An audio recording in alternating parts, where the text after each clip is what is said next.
በስመ አብ ወወልድ ወመንፈስ ቅዱስ አሐዱ አምላክ አሜን። የተወደዳችሁ የልዑል እግዚአብሔር ቤተሰቦች የእናታችን የቅድስት ድንግል ማርያም የአስራት ቃል ኪዳን የበረከት ልጆች የጻድቃን የሰማዕታት ወዳጆች በወደደንና ባፈቀረን በልዑል እግዚአብሔር ፍጹም ሰላም እላችኋለሁ። እንደምን ዋላችሁ? እንደምን ለይሳ ደረሳችሁ? አሜን። እንደ ኃጢአታችንና እንደ በደላችን ብዛት ሳይሆን እንደ ምሕረትና እንደ ቸርነቱ ተመልክቶ እስከ ሰዓት ያደረሰን የአባቶቻችን አምላክ ልዑል እግዚአብሔር ስሙ የተመሰገነ ይሁንልን። እርሱን ጠርተን እርሷን የማንተዋት ንጽሕተ ንጹሐን ቅድስተ ቅዱሳን ቅድስት እናታችን ድንግል ማርያም ዘላለማዊ ስሟ የተመሰገነ ይሁንልን። እንግዲህ እንደ እግዚአብሔር አምላካችን መልካምና በጎ ፍቃድ ዛሬ የምንማማረው ጉልባን ምንድነው? ለምን ይሰራል? መታሰቢያነቱስ ምንድነው? በተጨማሪም ደግሞ አክፍሎት ምንድነው? ከመቼ ጀምሮ ነው የምናከፍለው እያሉ ብዙ ሰዎች ይጠይቃሉና ዛሬ ይህንን ከብዙ በጥቂቱ አጠር አድርገን እንማማራለን ማለት ነው። እንግዲህ የሚያስተምረን እግዚአብሔር ነው፣ የሚመክረን እግዚአብሔር ነው፣ የሚገስጸን እግዚአብሔር ነው። እርሱ በመካከላችን ተገኝቶ የጎደለውን አሟልቶ የተጣመመውን አቃንቶ በአፈ መላእክት አርሞ ያስተምረን ይመክረን ይገስጸን ዘንድ የእርሱ መልካምና በጎ ፍቃዱ ይሆንልን። የእናታችን የንጽሕተ ንጹሐን የቅድስተ ቅዱሳን የቅድስት እናታችን የድንግል ማርያም ምልጃ ተረዳይነቷ በረከቷ ሁሉ በሁላችን ላይ ይደርብን። እንግዲህ ወደ ዛሬ ትምህርታችን ስንገባ ታዲያ ጉልባን ምንድነው? ለምንድነው የሚሰራው? ይህንን የጉልባን ስርዓት ስናከናውን ምን እያሰብን የሚለውን አጠር አድርገን እንመለከታለን። ከሁሉ አስቀድሞ ግን ልናውቅ የሚገባው ነገር ይህንን ጉልባን ስለበላን አንጸድቅም፣ ስላልበላንም ደግሞ አንኮነንም። ይህ ማለት ብዙ ሰዎች በዚህ በሰሙነ ሕማማት ሐሙስ ወይ ጉልባን ሳላዘጋጅ ኃጢአት ሰራው ብለው የሚያስቡ አሉ። ነገር ግን ይህንን ስላደረጉም አይጸድቁም፣ ስላላደረጉም አይኮነኑም። ነገር ግን ይህንን በማድረጋቸው ደግሞ የሚያስቡት ሃይማኖታዊ ትውፊት አለ ማለት ነው። ለዛ ነው ይህ ደግሞ ምንድነው የሚለው እንመለከታለን። እንግዲህ ጉልባን ከባቄላ ክክ ከስንዴ ወይም ደግሞ ከተፈተገ ገብስ ጋር አንድ ላይ ተቀቅሎ የሚዘጋጅና የጸሎተ ሐሙስ ዕለት የሚበላ ንፍሮ ነው። በጸሎተ ሐሙስ በቤት ውስጥ ከሚፈጸሙ ተግባራት መካከል አንዱ ጉልባን ማዘጋጀት ነው። ጉልባን እስራኤላውያን ከግብፅ ባርነት ሲወጡ በችኮላ መጓዛቸውን የምናስታውስበት የምናስብበት ከእስራኤላውያን የመጣ ሃይማኖታዊ ትውፊት ነው። በሀገራችን ኢትዮጵያ አብዛኞቹ የትውፊት ክንዋኔዎች የብሉይ ኪዳን መነሻ ስላላቸው ይህ ሥርዓት ዛሬም በኢትዮጵያ ምዕመናን ዘንድ ይከበራል፣ ይከናወናል ማለት ነው። ስለዚህ ጉልባን እስራኤላውያን ከባርነት በወጡ ጊዜ አብክተው ጋግረው መብላት አለመቻላቸውን ያስታውሰናል። በወቅቱ ያልቦካውን ሊጥ እየጋገሩ ቂጣ መመገብ፣ ንፍሮ ቀቅለው ስንቅ መያዝ የመንገድ ተግባራቸው ነበርና ይህንን እንድናስታውስ ነው። ይህንንም ታሪክ ለማሰብ ታዲያ በሰሙነ ሕማማት በተለይም ደግሞ በጸሎተ ሐሙስ ቂጣና ጉልባን ይዘጋጃል። በሚዘጋጀው ቂጣና ጉልባን ላይ ደግሞ ጨው በዛ ተደርጎ ይጨመርበታል። ለምንድነው ጨው በዛ ተደርጎ የሚደረግበት ስንል ውሃ እንዲያስጠማን ነው። ጨው ውሃ እንደሚያስጠማ ሁሉ ጌታችን መድኃኒታችን ኢየሱስ ክርስቶስ በመከራው ወቅት ላይ ውሃ መጠባቱን ለማስታወስ በዚህ በጉልባን ውስጥና በቂጣው ላይ ጨው በዛ ተደርጎ ይጨመርበትና ያንን ስንመገብ ውሃ እንጠማለን። ስንጠማ ደግሞ ጌታችን ምን ያህል ስለ እኔና ስለ እናንተ ሲል እንደተጠማ እናስታውሳለን፣ እናስባለን ማለት ነው። ስለዚህ ይህ የጉልባን ስርዓት ከእስራኤላውያን የመጣ ትውፊት ቢሆንም እንኳን በጉልባን ውስጥ ደግሞ የጌታን ሕማምና መከራ እናስባለን። በተጨማሪም ደግሞ ምንድነው በዚህ በጉልባኑ የምናስበው ስንል ባቄላው ይከካል፣ ቅርፊቱ ይላጣል። ይህ ደግሞ የጌታችንን መከራ የሚያሳስበን ነው። የጌታችን መከራ አይሁዳውያን ልብሱን አውልቀውበት ነበርና የዚያ ምሳሌ ነው። ባቄላው ተከክቶ ቅርፊቱ ከላዩ ላይ እንደሚላጥ ሁሉ ጌታችን መድኃኒታችን ኢየሱስ ክርስቶስን ደግሞ አይሁዳውያን ልብሱን ገፈው አውልቀውበት ነበርና የዚያ ምሳሌ ነው።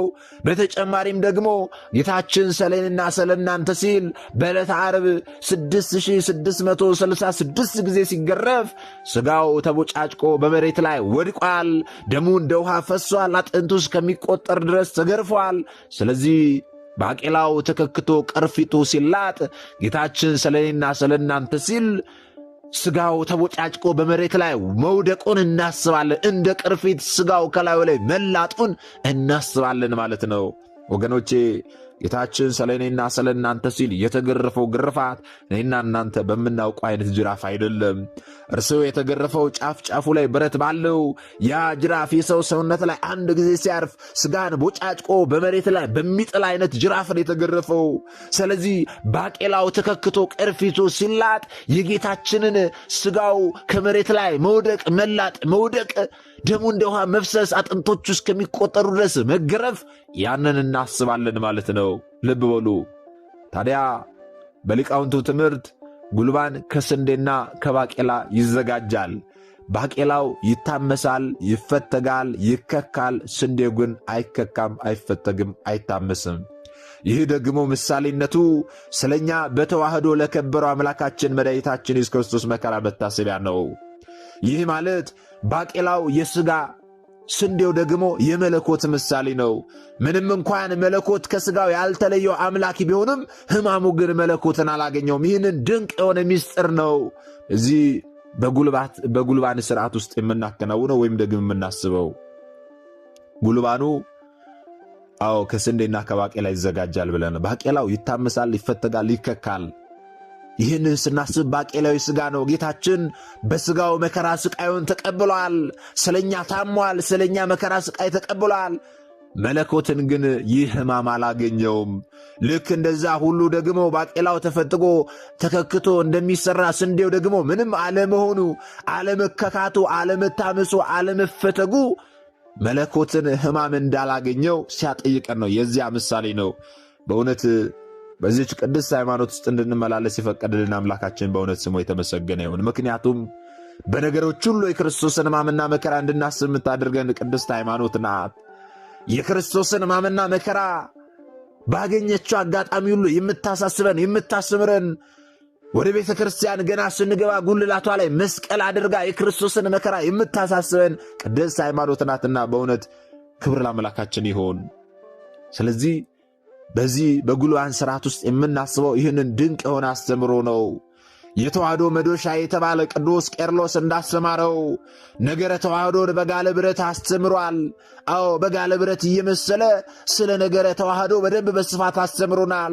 እንዴት ብሎ አስተማረን ስንል ብረት ከእሳቱ ውስጥ ቢጨምሩትም ብረቱ እሳቱን ይመስላል ይላል። እሳቱም የብረቱን ቅርጽ ይይዛል ይላል። ብረቱን ቢመቱት ይለዝባል። የማይጨበጠው እሳትም ከብረት ስለተዋሃደ አንጥረኛው ይመተዋል፣ ነገር ግን እሳቱን አያገኘውም አለ። ስለዚህ መለኮት የተዋሃደው ሥጋ መከራን ተቀበለ፣ በሥጋ ሞተ። በመለኮት ግን ሕማም፣ ሞት፣ ድካም አይስማማውም። ይኸውም መለኮት ከሥጋው እንደተዋሃደ በነፍስ ወደ ሲኦል ወርዶ ምርኮን ማረከ፣ ነፍሳትን ነፃ አወጣ፣ ገነትን ማስገባቸው። መለኮት የተዋሃደው ሥጋ ወደ መቃብር ቢወርድም በሦስተኛው ቀን በታላቅ ኃይል በሥልጣን ክርስቶስ ኢየሱስ ሞትን ድል አድርጎ ተነሣ። ስለዚህ ይህንን የጉልባን ሥርዓት ስናከናውን አንድም እስራኤላውያን ከግብፅ ባርነት ሲወጡ ያደረጉትን እህል ጋግረው መመገብ ስላልቻሉ ንፍሮ እየተመገቡ እንዲሄዱ እናስባለን፣ እናስታውሳለን። አንድም ደግሞ የጉልባኑን አዘገጃጀት ስናስብ ደግሞ የክርስቶስን ሕማምና ሞት መከራ እናስብበታለን።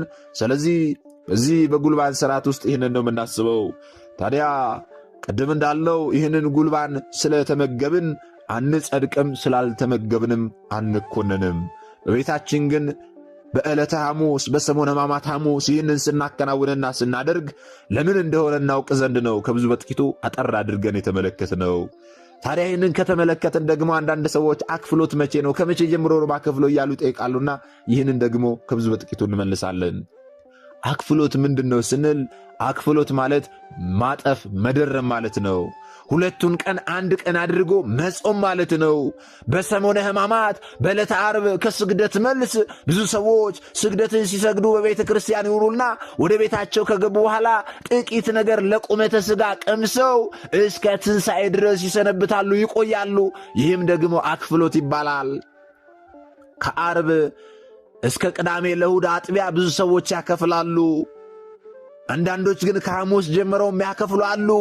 ከሐሙስ ጀምሮ ለምንድን ነው የሚያከፍሉት ስንል እመቤታችን ቅድስት ድንግል ማርያም፣ ያዕቆብና ዮሐንስ የጌታን ትንሣኤ ሳናይ እህል ውሃ እንቀምስም ብለው ጌታችን ከተያዘባት ከሰሙነ ሕማማት ሐሙስ ጀምረው እስከ ትንሣኤ መቆየታቸውን ተከትሎ የመጣ ትውፊት ነው። ይህንን ትውፊት አስመልክቶ ሄሬኔዎስ አብሳቢዎስ የተባሉ ጸሐፍት ሐዋርያት በሰሙነ ሕማማት ከደረቅ ዳቦና ከትንሽ ውሃ በቀር እንደማይመገቡ ከሐሙስ ጀምረውም እንደሚያከፍሉ ጽፈውልናል።